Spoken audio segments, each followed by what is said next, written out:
ಹ್ಞೂ ಮಾಡಿರಿ. ಹೆಂಗೆ ಇದನ್ನು ಯಾವ ರೀತಿ ಒಳಗೆ ಹಚ್ಬೋದು, ಹೆಂಗೆ ಮಾಡ್ಬೋದು ಅನ್ನೋದು ತಿಳ್ಕೊಬೇಕಾಗ್ತದೆ. ನೀವು ಮಾಡೋದು ಪ್ರಯತ್ನದಿಂದ ನೀವು ಇಲ್ಲೇ ಇದು ವಿಡಿಯೋದಾಗ ಏನು ಮಾಡ್ಯಾರ ಉತ್ತರ ಒಂದು ಸ್ವಲ್ಪ ಕನ್ಫ್ಯೂಸ್ ಮಾಡಿರ್ತಾನೆ, ಅದನ್ನು ನಾನು ತಿಳಿಸಿ ಹೇಳ್ತಾನೆ, ಲಕ್ಷ್ಯ ಕೊಟ್ಟು ನೋಡ್ರಿ. ಎಲ್ಲರೂ ಬೋರ್ಡ್ ಕಡೆ ನೋಡ್ರಿ. ಈಗ ಹಚ್ಕೋರಿ ಇದನ್ನು ಮಾಡಿರಲ್ಲ. 3 ×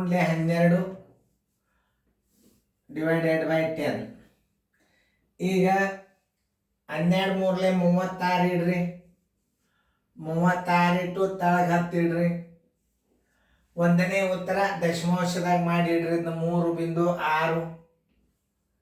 3.6 ಸಿಗಲಿಲ್ಲ, ಮುಂದೆ 0 ಇದ್ದದ್ದು ಇರ್ತವೆ. ಅದನ್ನು ನಾನು ನಿಮ್ಗೆ ಅಡ್ವಾನ್ಸ್ ಹೇಳೀನಿ. 3.6 ಇದು ನೋಡ್ರಿ, 0.36 ಅದ.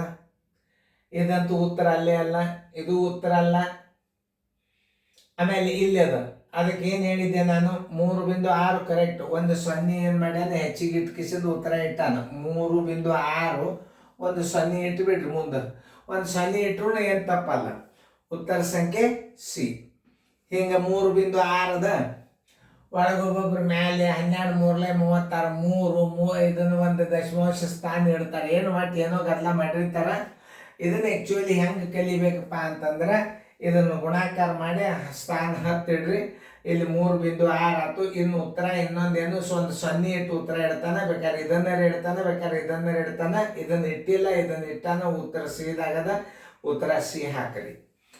ಇಷ್ಟು ಸರಳ ಲೆಕ್ಕ ತಿಳ್ಕೊಳ್ಳೋದಿರ್ತದೆ ನೋಡಿ.